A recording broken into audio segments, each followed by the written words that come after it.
So yun mga kabayan, what's up sa inyong lahat, no? So dito nga pala tayo sa may Taichung train station.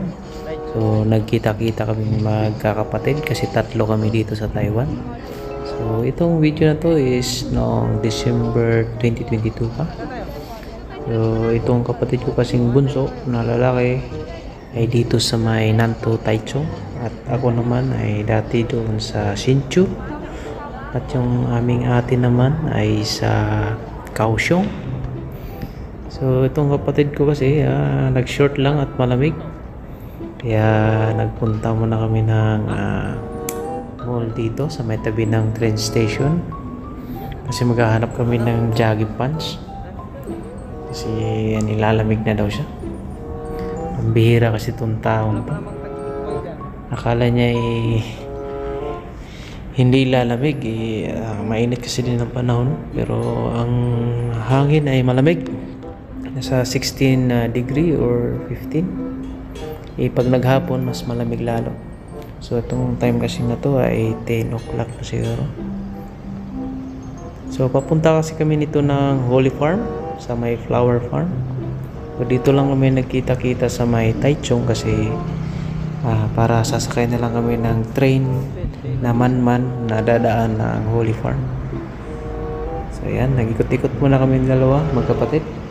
Iniwan ko muna namin yung aking ate at si Jessica doon sa train station, at dito na nga kami sa loob ng mall, no?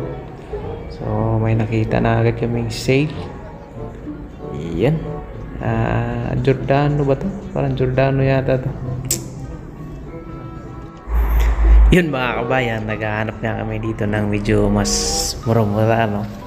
Yung naka-sale na jogger.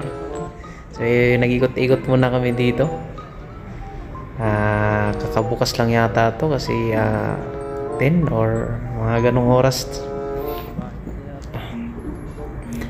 Ikot-ikot muna namin to. Nakalimutan ko to yung mall na to, anong pangalan. So yun mga kabayan, nakabili na kami. Ayun, naka-jogger na siya. So umakyat na kami sa train station. Dito na namin antayin si Ate Inday kasi kasama din namin siya pupunta sa Holy Farm. Medyo malayo-layo din siya sa Taichung train station, magbabas pa, kaya dito na kami mag-antay sa loob. So waiting na lang sa aming isang kasama. So yan, tingin-tingin na lang kami dito, tambay-tambay habang nag-aantay na. So ang ganda ng train station dito. Sana ganito din sa atin sa Pinas, no? Kasi dito convenient yung pagsakay ng train kasi hindi mo na kailangan sa atin kasi sa Pinas, pag sa kabilang way ka, so bababa ka pa tapos pupunta dun sa hagdan sa kabila.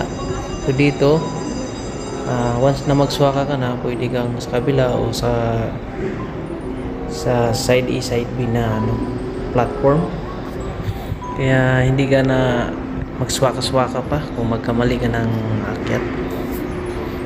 So yan, malaki kasi itong train station ng Taichung, no? Yan mga kabayan. So yan ang aking ate, tinatawagan na niya yung si Inday. Nung nasaan na. So itong orange or red na parang red pero orange yan sa actual, no? Ayun po yung tinatawag nilang kwai-kwai o yung mabilis na train kasi hindi siya dadaan sa mga maliliit na station. So yung tinatawag naman na man-man is dadaan siya sa lahat ng station. Yan mga kabayan, di ba? So yan yung man-man. So yung train na yan ay dadaan sa lahat ng station. So yan ang kailangan sakyan natin papunta sa Holy Farm kasi yan lang yung ganyang train yung dadaan doon. So yun, thank you for watching guys. Don't forget to follow and subscribe.